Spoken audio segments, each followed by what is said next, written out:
nè bà chân anh cũng phơ vậy mà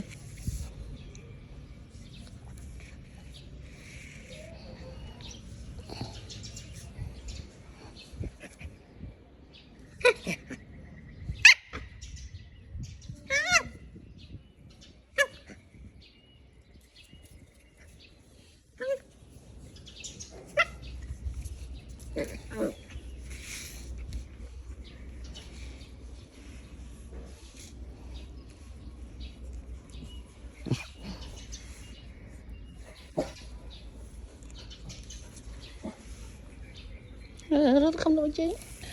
ê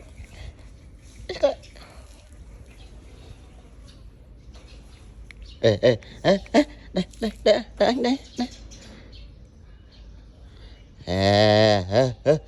đang liếp ra thua đấy cất cái anh nó hả không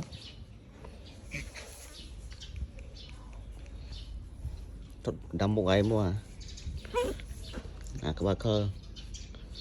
mà lính mà lính tao mày chui mà lính đấy